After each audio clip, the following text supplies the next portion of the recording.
Time you really all have to go silent after all. Anyhow, good morning.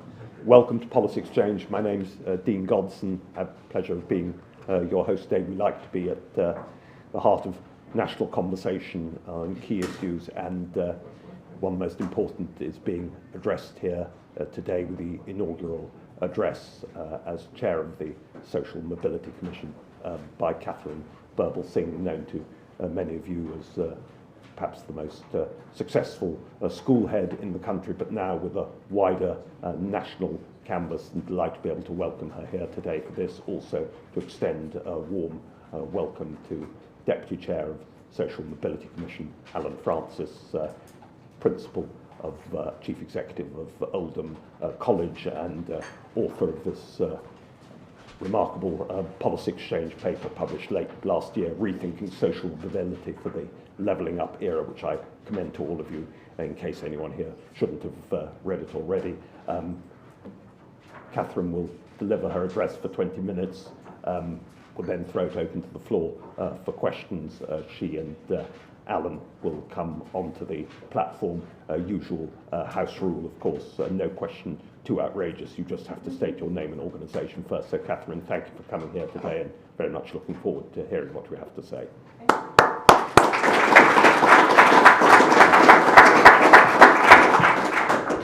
Hello everyone, it's so great that you've taken time out of your days to come and see us, Alan and I. Alan is my deputy chair, and I'm looking forward to hearing your questions later. And yes, thanks for coming.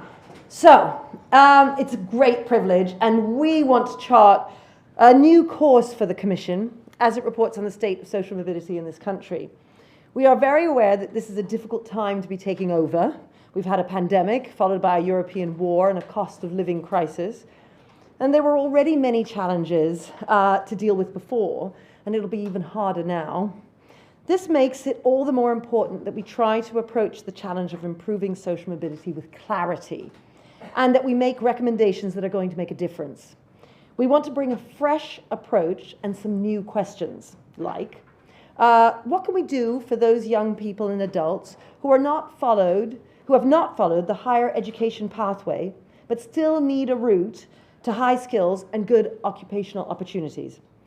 And what more should be done about those at the very bottom, particularly those with low levels of basic literacy and numeracy, who cannot take advantage of higher learning and are unable to access higher paid work? And what to do about the geographical aspects of all this, both in terms of local neighbourhoods where, for a whole variety of reasons, educational and economic outcomes and opportunities appear to be poor across generations.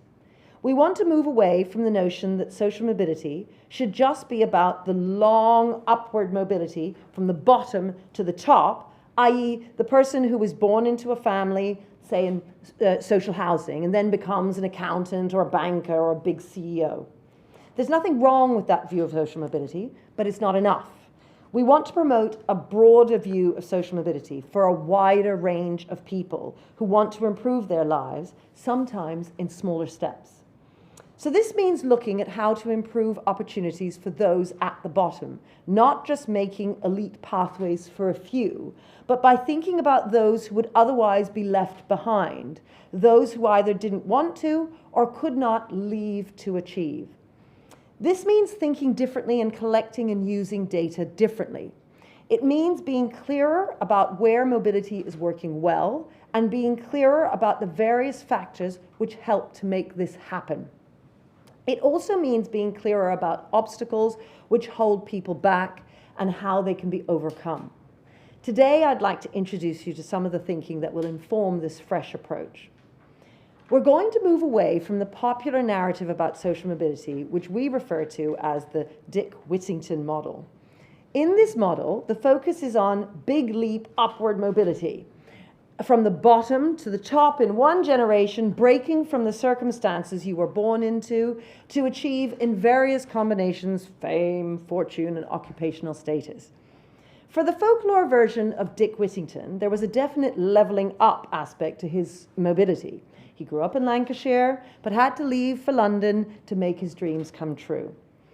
If he was born in Lancashire today, His route to an elite profession might still take him along the same geographical route from the north to London, but instead of a picnic and a cat, he would now need to take with him some brilliant educational credentials and then find his way through the door of an elite professional company to make his way in life.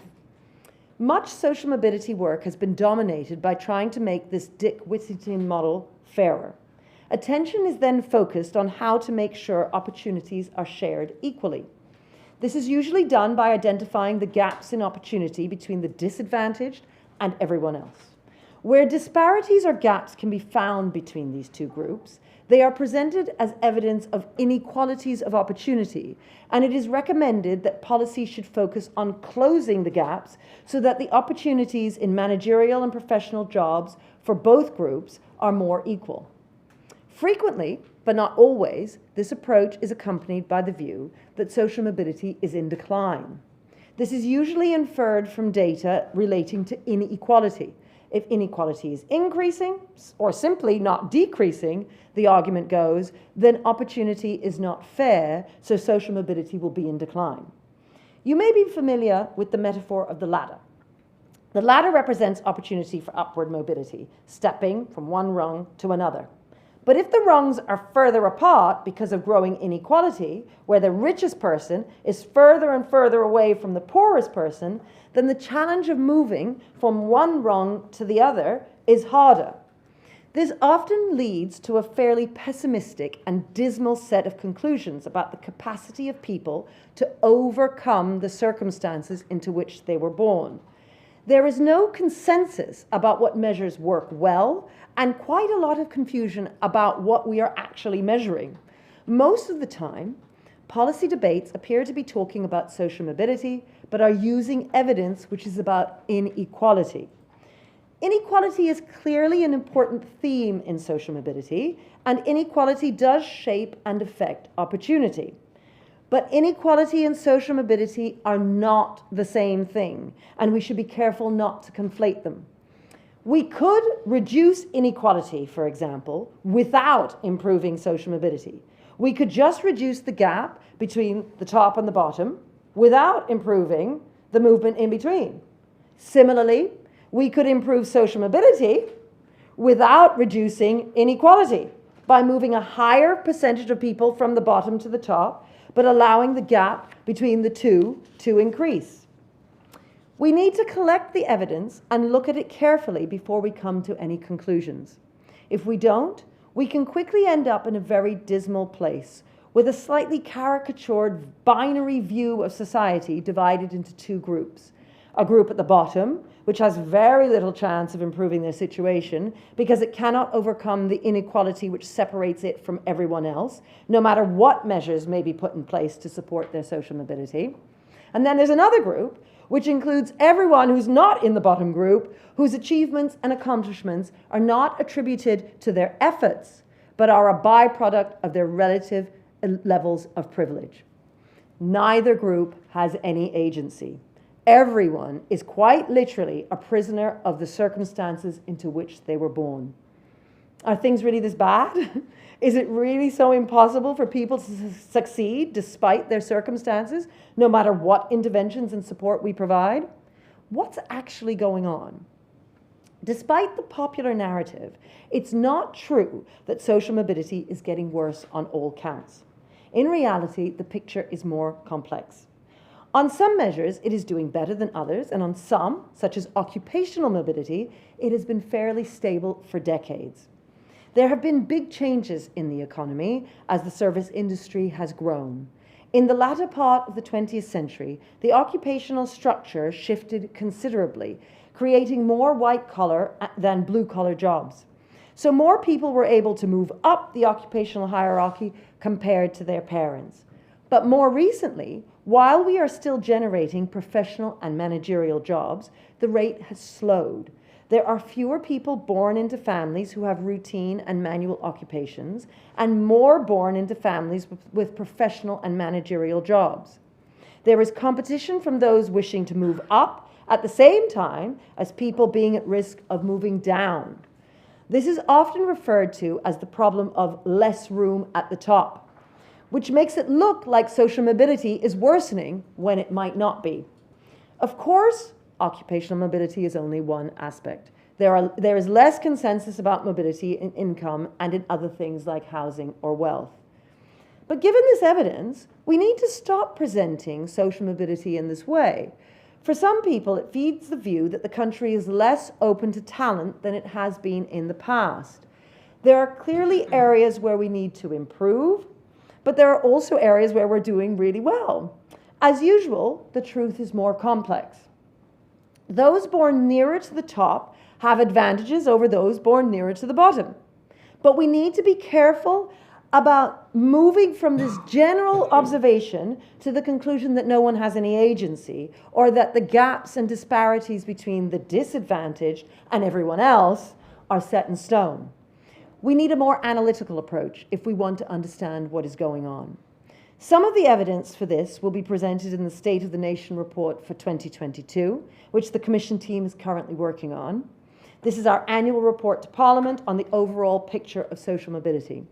A big concern in the report is the need for clearer definitions and measurements of social mobility, and for the first time, we will be including the best scientific measures of actual social mobility outcomes, looking at the same person's starting and ending point.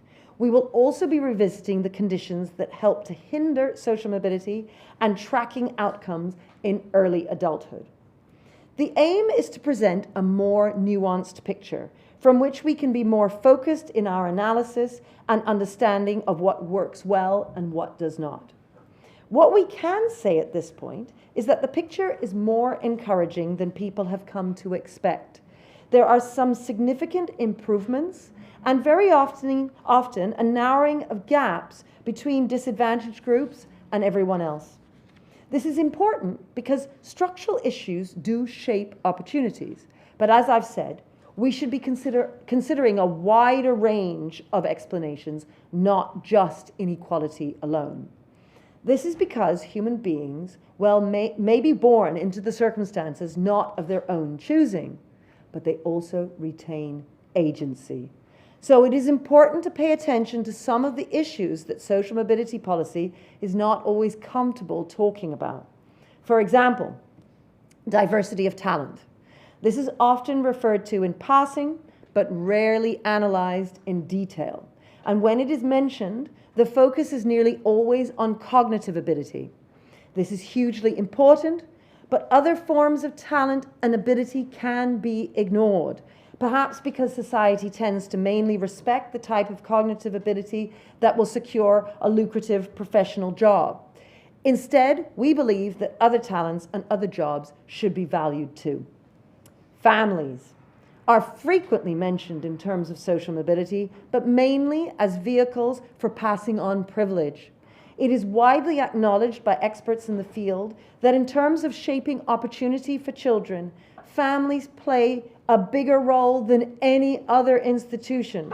We are keen to spend more time talking about families and parenting and the central role these have in shaping outcomes. Culture and values, on a broader level, also need to feature more strongly. These are sometimes acknowledged, but are probably not given sufficient weight in terms of their positive and negative implications for social mobility. I addressed issues of culture in the recent documentary about our school, Michaela, when we should not underestimate the impact of culture and values. It is also important to think in a more nuanced way about the distribution of opportunity.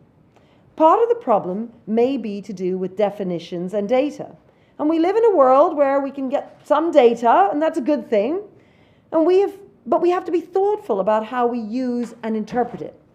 Take, for example, the way we think about occupational mobility. In the usual model that the government uses for classifying occupations, there are 8 categories.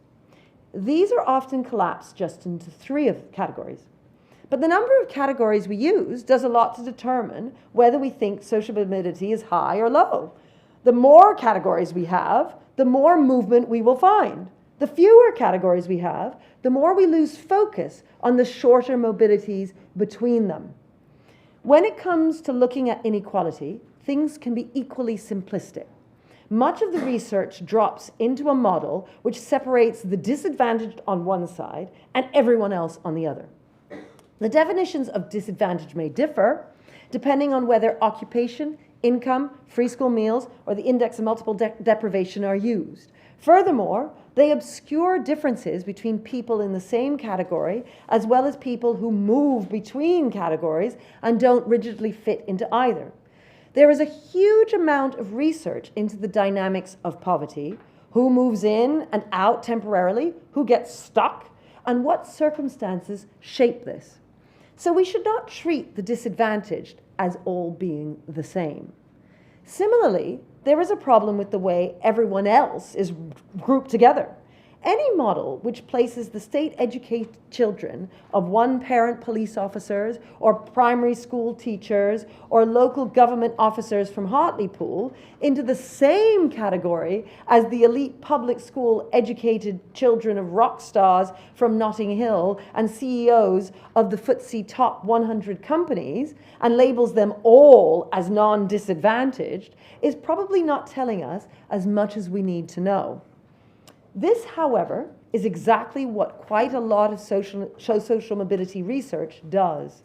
It reduces social mobility to a contest between these two groups.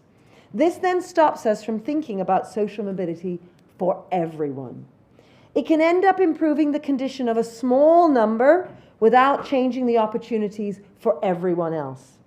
We need to recognize that social mobility has many forms, and one size does not fit all. Consider this. If a child of parents who were long-term unemployed or who never worked gets a job in their local area, isn't that a success worth celebrating?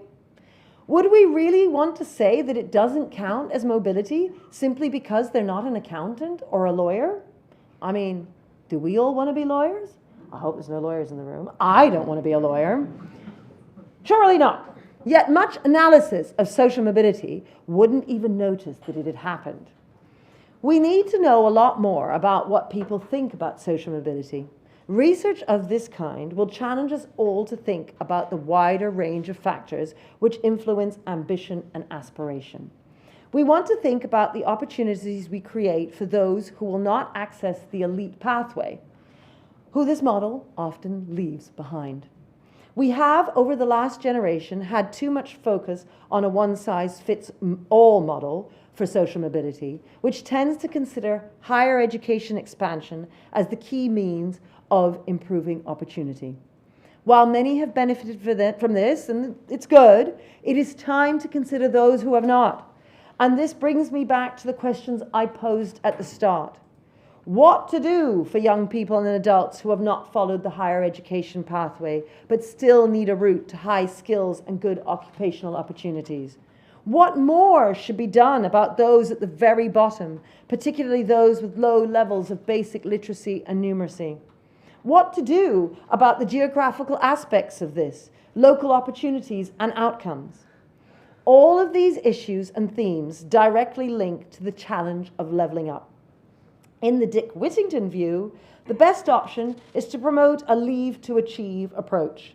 But the unforeseen consequence of this is to make things worse for the people and places they are leaving behind. Social mobility policy needs to mean something for those people and those places. And for us, the link between social mobility policy and levelling up missions and targets in the government's white paper is critical. They are not identical, but the overlap is considerable. The whole point of levelling up should be to create more opportunity for more people in more places. And a refocused social mobility policy can be a powerful tool for both directing these efforts, measuring them, and holding stakeholders to account for delivering them. So where does this leave us? We will be focusing on three interconnected themes. Education, which includes early years, schools, universities, but also other routes, such as further education and apprenticeships. And as we have said, we will be keen to understand more about how we can help families and parents. Employment. A lot will focus on employers, but not just large professional firms. We also want to look at the role of smaller enterprises in generating opportunity and at how the value of qualifications, particularly degrees and technical qualifications, is shaped by wider issues in the labour market, including levels of regulation. Enterprise and the economy. We are interested in the creation of opportunities, their geographical spread, the role of enterprise in sometimes consolidating and sometimes disrupting traditional social mobility hierarchies. In the era of levelling up, these themes need to have much more attention because they are central to ensuring better opportunities are available. But we will also be prepared to look at these differently to try and capture the wider range of factors which help or hinder opportunity. We want to look at a wider range of social mobility journeys so that policy is not solely focused on the success of a small number. We want to develop a strong evidence base of what works and an equally sharp focus on obstacles to opportunity. In conclusion, we want to champion a fresh approach which sees social mobility as the process of enabling everyone to find and apply their talents in ways that they enjoy and gives them purpose, and for our wider society and economy. This does not mean we reject all of the work that has already been done, but it means going further. It will require us to start thinking differently about how we define social mobility, measure it, and assess it, and about what really works if we want to make more opportunities for more people in more places. It's going to be a big but exciting challenge. Thank you.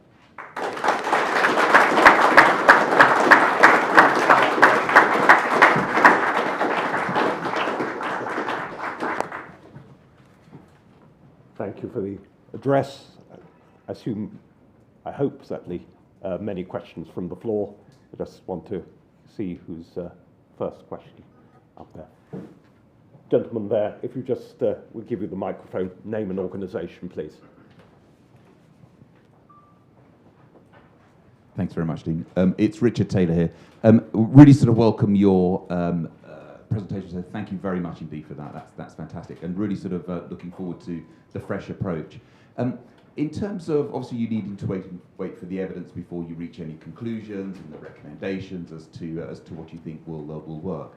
But just focusing on one of the areas that you mentioned, obviously education being one of them, that's only one of your areas of concern.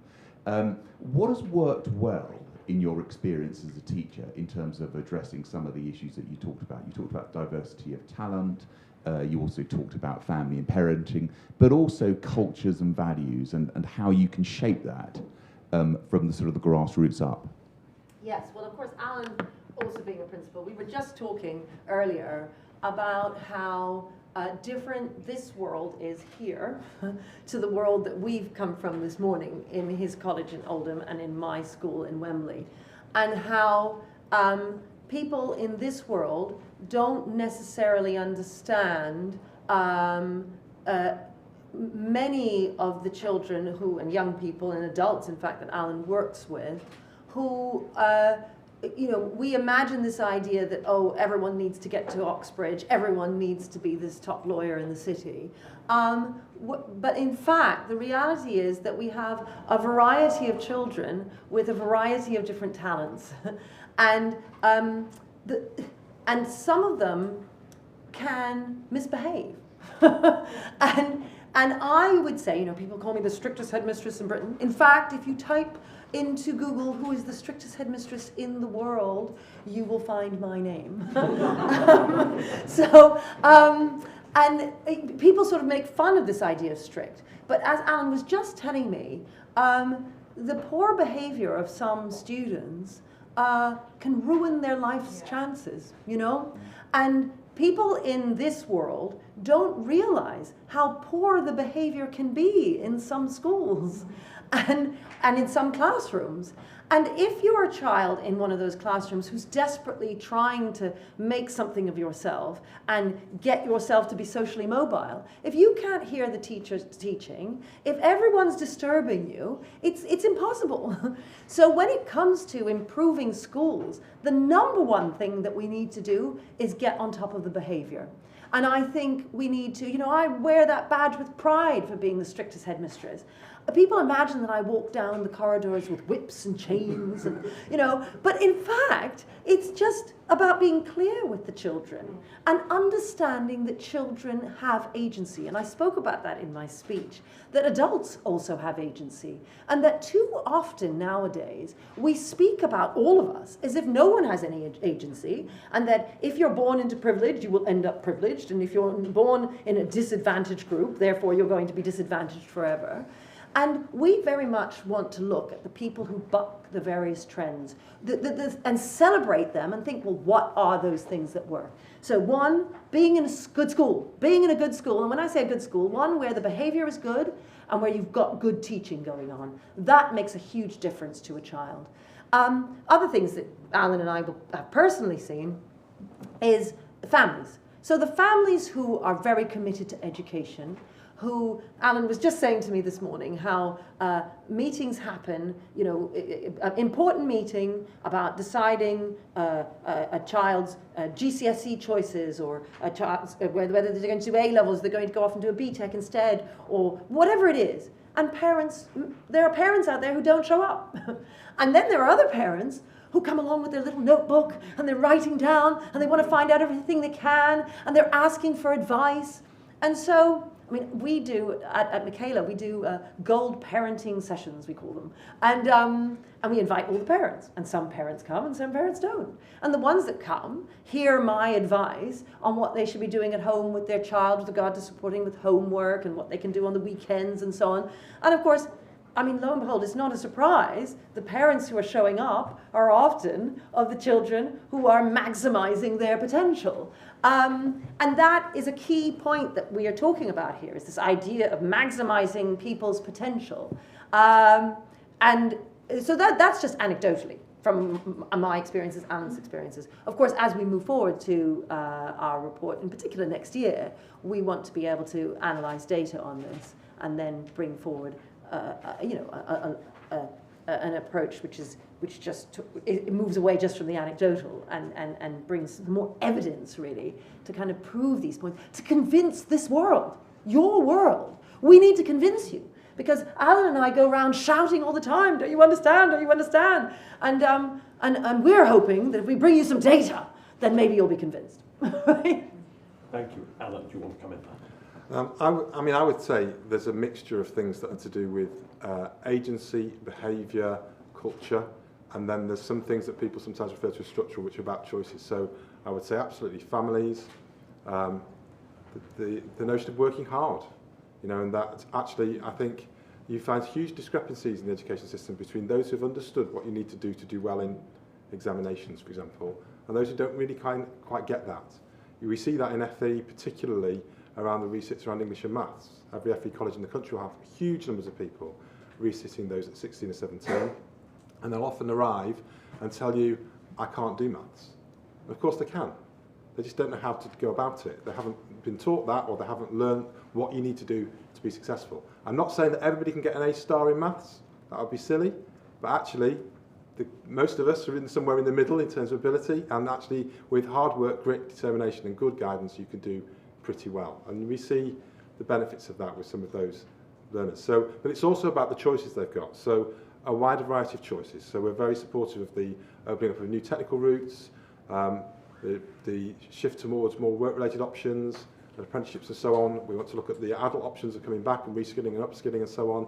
Those choices are very important, because however hard you work, if you don't have the right range of choices, then you're going to be pushed into a direction which doesn't get the right outcomes. And of course, there's some wider things there about the economy as well, which are complex and difficult, but I think the kind of things that are embraced around the levelling up agenda, which is where the economy and those choices also kind of come to bear. So I suppose we'd say there's family and culture, there's the choices in terms of educational pathways, and then there's the wider set of economic issues which we want to kind of get underneath the skin of.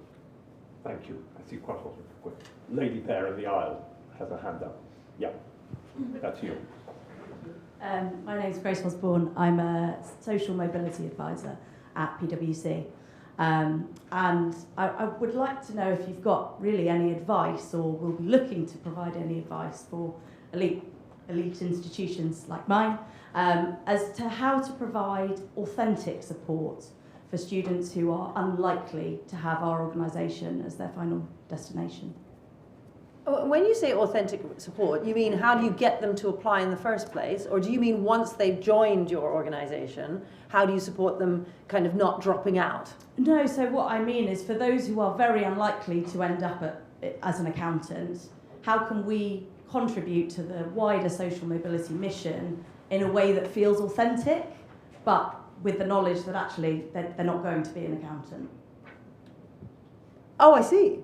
Oh, well, that's great that you want to. I mean, how brilliant. How brilliant. Well, I mean, what I always say to people who, you know, in wanting to change the narrative, is talk about it. You know, talk about it amongst your peers. Explain to them, look, notice how I was really surprised by what you said. I thought, wow, you're interested in that. Okay, great. I mean, because normally what happens is people who work in your world are concerned, understandably, with your world. And it's great that you are. I mean, it's really good that some of my pupils will have the opportunity to go and work for you one day, thanks to you broadening your vision about who would do well in your establishment. And that's a really great thing. But it's important for all of you, people in your world, to realize that that is a small percentage of my kids, a really small percentage. And that when I'm thinking about the 95% or 90%, I've got to think, well, where are they going? What are they doing? And the more you talk about that with your colleagues, the more the general narrative in the media and amongst everyone changes. And we recognize, because when we talk about those who are left behind, it's not just those who are left behind in Hartlepool. Those who are left behind in my school in London, those who are left behind all over because they're not seen, they're not valued. Their professions that they end up in aren't valued. We look down on people who have a whole variety of different jobs out there, and we just elevate this idea. I mean, who wants to be a banker anyway? I don't want to be a banker. And so, like, the fact is, and all these people, you know, you don't want to be. You're all doing a variety of jobs. Not everybody wants to be Prime Minister. You know, it was funny. This morning, a man ran into me in the street, and he said, oh, I heard you on the radio this morning. And I was talking a bit about what I've just said now, and I said, I mean, not everyone wants to be Prime Minister. I mean, I don't want to be Prime Minister. Do you want to be Prime Minister? And he said, well, actually, I would not. So I was not expecting that. But I don't think most of us do. And so we need to, we just need to encourage us all to understand the idea of people fulfilling their talents, finding purpose in their lives, enjoying what they do. For one, we need a country with a variety of people doing a variety of things. If everyone became a lawyer, then we'd all be very angry people. But secondly, we want people, not everybody wants to be a lawyer. Everybody wants to do a variety of things. So just talking about it, I think. I mean, I don't know, do you have other ideas? I do. So I think, first of all, I think we've been surprised in the 5 or 6 months we've been doing the preparation for this, with the amount of work that many employers are doing. So I think that's the first thing to say. That's a really encouraging thing. But there are 3 things I think, if you wanted my advice, this is my bit of advice. So number 1 is, I think you're right to say, not just to focus on those who might end up working for you or with you. I think one of the challenges is that partly based on geography, social background and so forth, some people grow up in an environment where they just don't know what the choices and options are. They never meet anybody who works in a professional company. They just don't know anybody that does that. So I just think the more you can introduce not only those people to your company, but your company to those people, that's a very good thing in itself. The second thing I would say is that I would encourage you not just to think about social mobility in terms of who you employ, but also who do you buy from. How is it built into your procurement strategy? Which small companies do you support?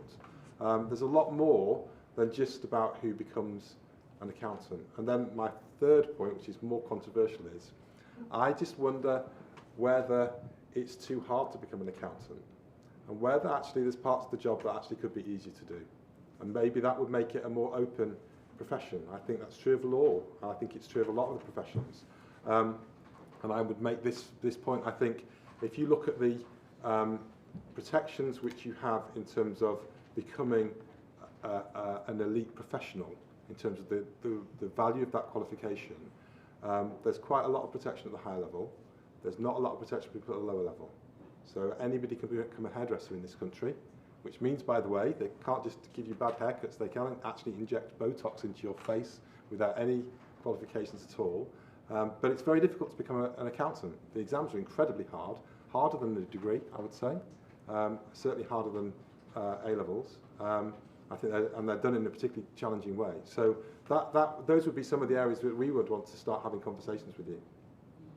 I know there's a very limited time now, I'm afraid. I'm just trying to see, I think that I'll take remaining questions, 3 of them. Gentleman there, I see online, Dame Patricia Hodgson, and gentleman there, just in front of the lady who asked the last question. Do you want to ask the first one? Name and organisation, please. Thank you. Gwithian Prince from the LSE. Catherine's a wonderful speech, and Alan's a marvellous paper, and I'm sure we're all here metaphorically waving flags as your ship goes down the slipway, and we wish you a prosperous voyage. My question is about a shoal that's right in front of you, and you describe it, Alan, as contentless education. When I was a charity commissioner, one of the things that astonished me was to discover how many, to carry on with the nautical analogy, how many of the educational charities sail too close to the wind of their charitable objects in trying to promote contentless education. And for all the reasons that you don't need to be told, it's an enormous block right at the very beginning, well before you get to any of the questions you were just discussing. I have a practical question for you, which is how far your remit can possibly go, and a suggestion. Are you going to be able to deal with this bit of what Michael Gove once famously called the blob? And secondly, do you see any potential for something which once used to exist, which was a very small, very elite, very powerful organisation called Her Majesty's Inspectorate of Schools, which dealt with content-full education and only that? Because it could be a huge ally to you if you could get it reconstructed in the form that it once used to exist in its prime. Dame Patricia Hodgson, UKRI, Deputy Chair of Trustees of Policy Exchange. Dame Patricia, can you hear me? Yes, can you hear me? A little louder, please, just so the audience can hear you. I'm a great admirer of everything that you've done. Can I just ask you about how we challenge the victimhood narrative? I sit on a number of public boards, and an enormous amount of time is spent on the EDI agenda, but it's nearly always in terms of victimhood and having sessions in the office to support the victims and so on. And when I talk about recruitment, training and promotion, people look at me as though I'm mad. And that's not what it's about, because it's actually about the jobs in HR, not really about social mobility. How do we tackle this? Thank you. And just one last question there, gentlemen. Jamie Ratcliffe, Network Homes. We're a housing association based in Wembley. I'm hearing a lot about the theme of social mobility moving away from being a thing that's done to people, and I love the idea of agency. Something that seemed to be missing, and maybe it's not, is around agency in place and taking some control and responsibility in your local community and environment, and that's something everybody can do, and I think it's really powerful and important, and wondered if it's part of your thinking. Thank you. Do you want to? Okay. Alan Go first, ahead. then Yes, maybe Alan, Catherine go to ahead. wind up. Shall I take your question then? Yes, it is part of our thinking. Catherine talked about the geographic aspect of this in particular, and that's not just the north-south, red wall, southern thing, it's about every community. And some of the questions that we want to get into around causality are very much about, so when we talk about family, it's not just the family in isolation, it's also community. Why is it in some neighbourhoods there is persistent underachievement? So things like, opportunity areas, have they made a difference or have they not? If they haven't, then why not? We do need to understand those things. We've had a series of area-based interventions in education, but it's still not really clear what makes a significant difference in those areas.